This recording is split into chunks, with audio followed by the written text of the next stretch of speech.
Hi, we in the book of Revelations of St. John the Divine, chapter 14, verses 1 through 20. I will be reading up to 10. So it'll be verses 1 through 10. That'll be part 1. The first verse reads, "And I looked, and lo, a lamb stood on the Mount Zion, and with him 144,000, having his Father's name written in their foreheads. And I heard a voice from heaven, as the voice of many waters, and as the voice of a great thunder. And I heard the voice of harpers, harping with their harps, and they sung as it were a new song before the throne and before the four beasts and the elders. And no man could learn that song but the 144,000. That's what it said, which were redeemed from the earth.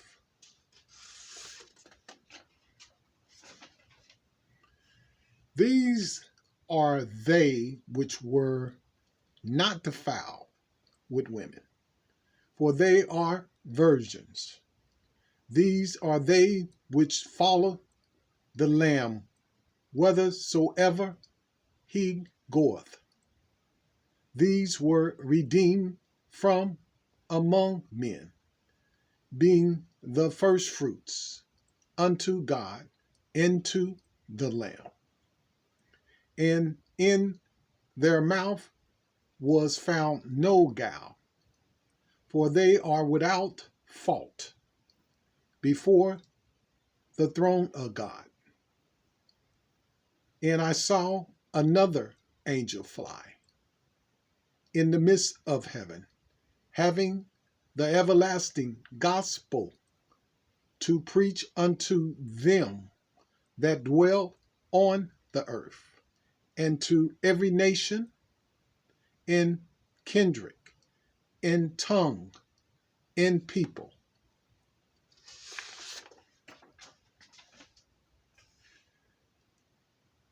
Saying with a loud voice, Fear God, and give glory to him, for the honor of his judgment is come, and worship him that made heaven and earth, and the sea, and the fountains of water.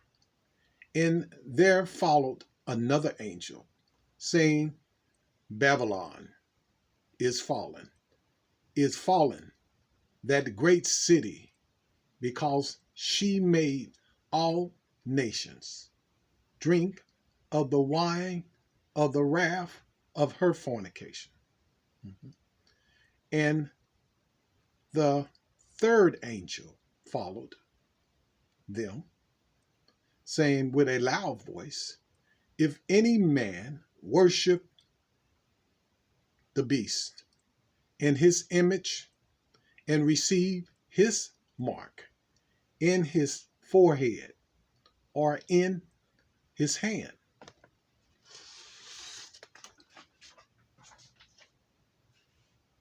the same shall drink of the wrath of. Let's read verse 14 again, chapter 14, verse 10. It's chapter 14, verse 10 of the book of Revelation. The same shall, I'll read it again. The same shall drink of the wine of the wrath of God, which is poured out without mixture into the cup of his indignation.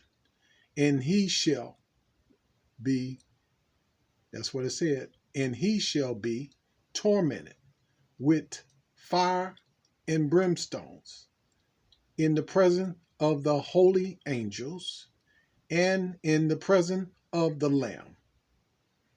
In the smoke of their torment ascended up forever and ever, and they have no rest day or night, who worship the beast in his image, and whosoever receiveth the mark of his name. Here's the patience of the saints. Here are they that keep the commandments of God in the faith of Jesus.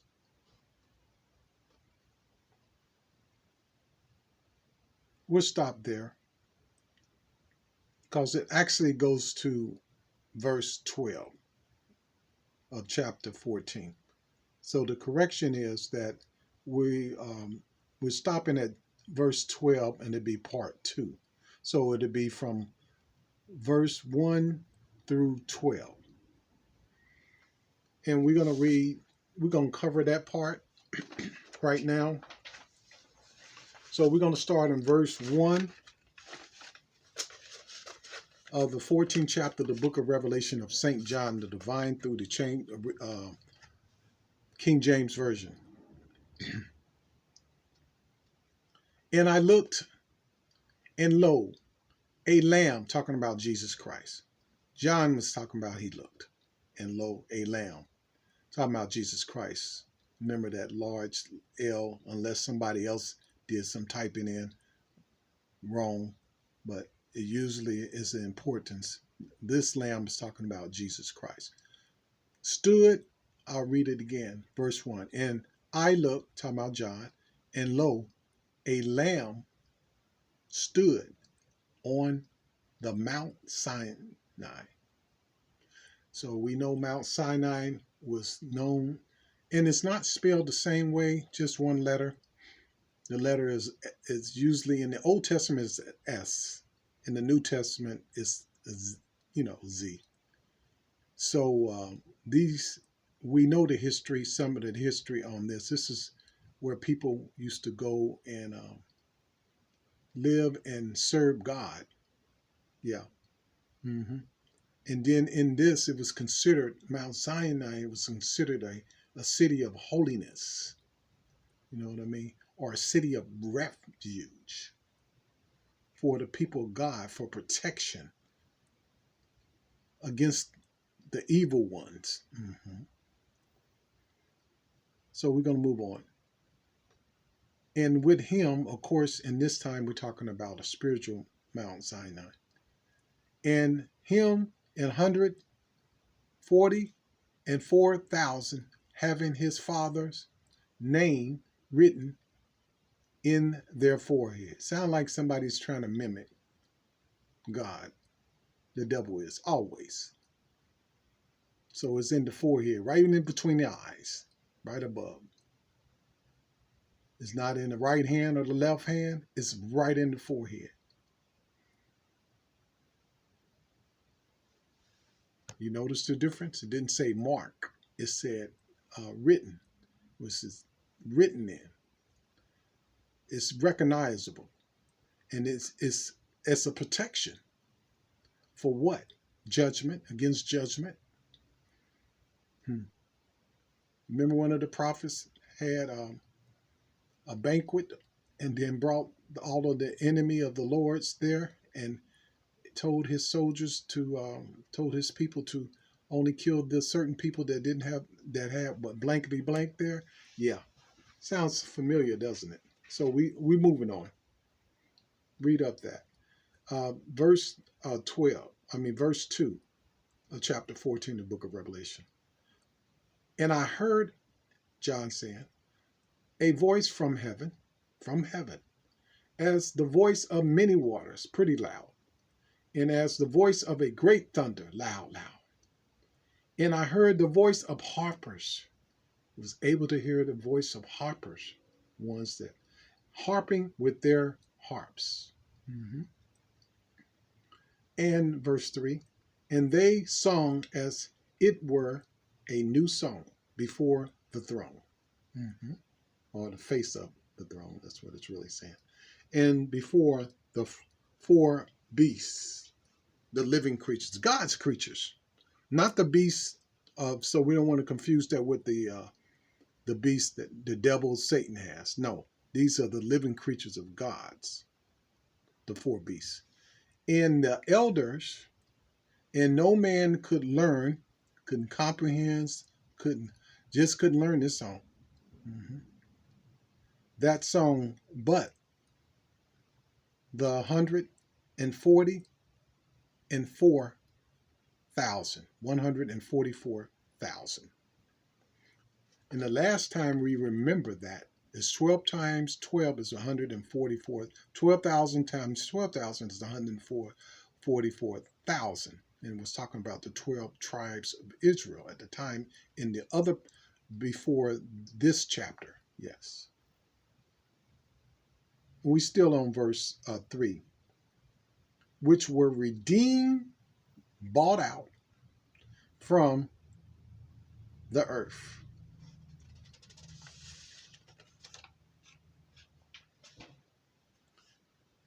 These are they which were not, talking about the 144,000, were not defiled, didn't get dirty or filthy with women. That's what it interpreted transliteration said. For they are virgins. They have been put aside.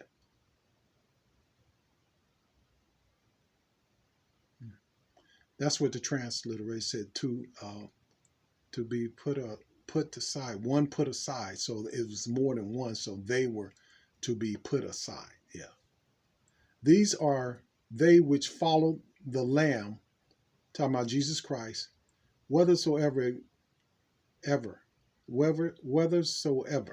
That means wherever he goes.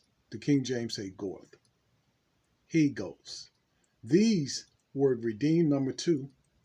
These were redeemed among men, redeemed bought from man, being the first fruit unto God. Thank the Lord. The first fruit unto God. And to the Lamb. Talking about Jesus Christ.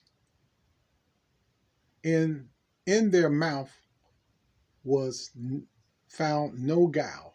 So the guile is no spirit of trickery or deception. That's a good thing. Mm-hmm. Well, they are without fault. Without means not with fault. That's another way of putting it. Before the throne of God. And I saw, John talking again in verse 6, because that was verse 5 that we left. Another angel. So John saw another angel fly in the middle of the heavens, having the everlasting gospel, good news, to tell unto them that dwell, that's what it says there, or live, on the earth, and to every nation, nobody was excluded, no nation was excluded, no kindred was excluded, they don't say race, and tongues, that mean languages. So if you looked like me and spoke French, it didn't matter. Or Brazilian languages, or Spanish, English, Norwegian language, tongue, and people. So he's the everlasting gospel. Good news.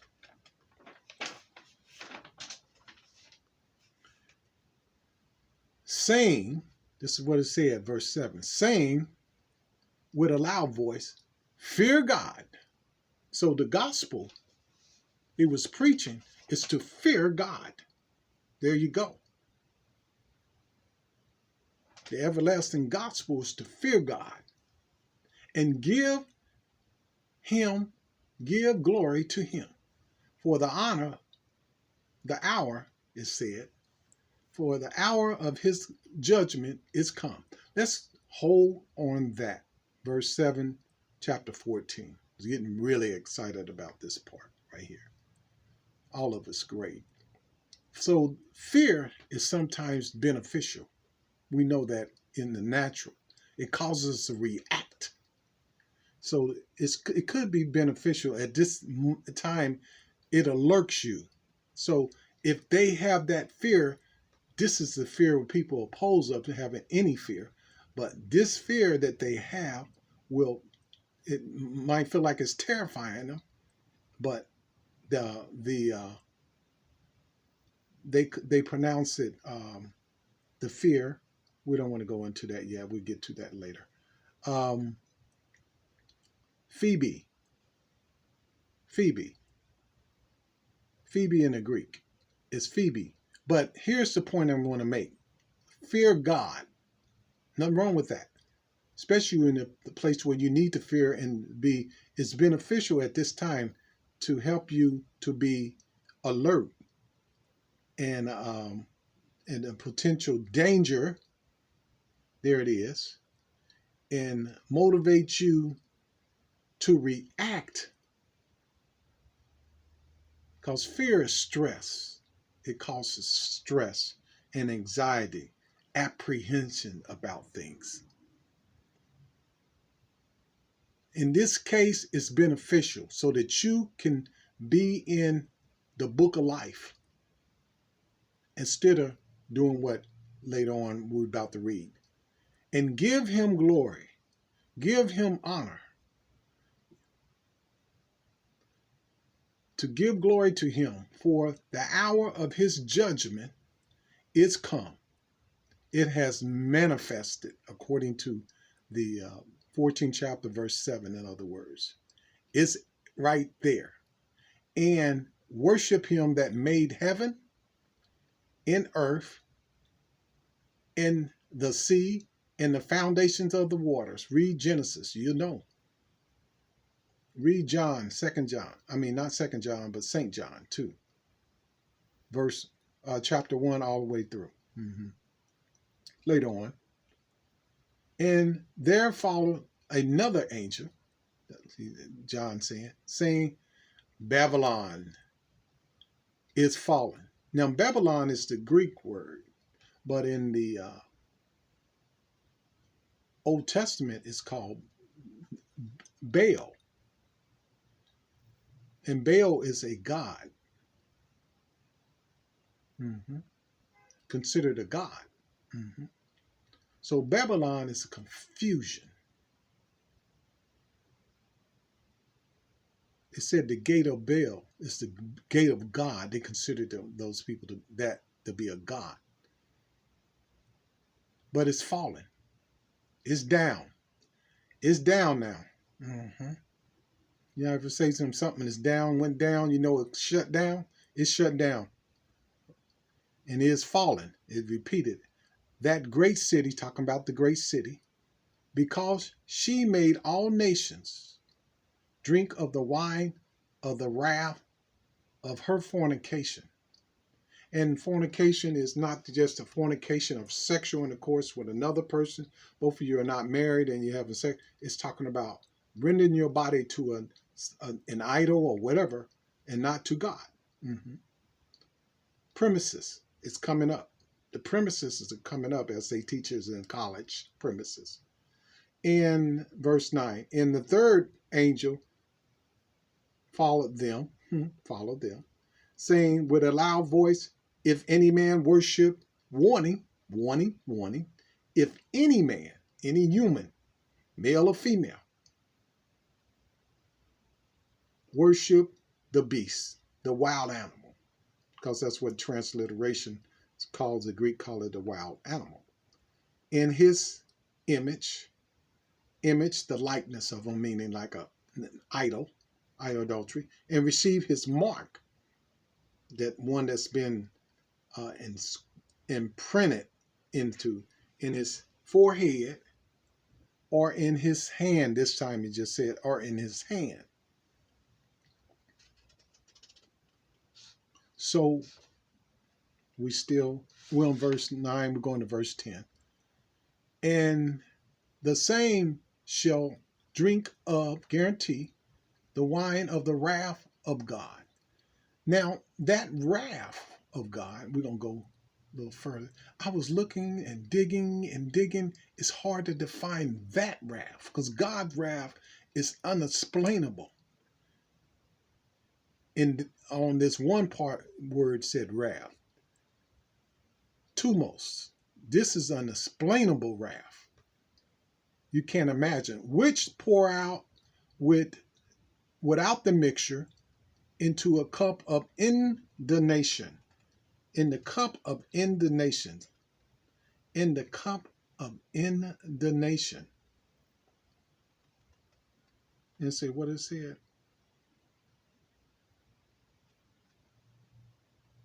So let's go on. So it's not with mix into the cup of indignation, which is anger.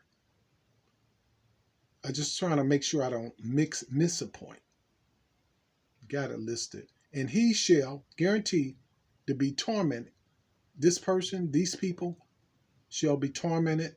The devil and his imps, false prophets, people that decide they're not going to repent, and they succumb to the devil and took on the mark, shall be tormented with fire and brimstone in the presence of the holy angels. Holy angels, we mentioned holy because there were some not holy. A third of them are not holy. And in the presence of the Lamb, talking about Jesus Christ. In the smoke of their torment, verse 11, ascended up forever and ever, and they had no rest. So it is not going to be a chance where you're going to chill out day and night. They had no session.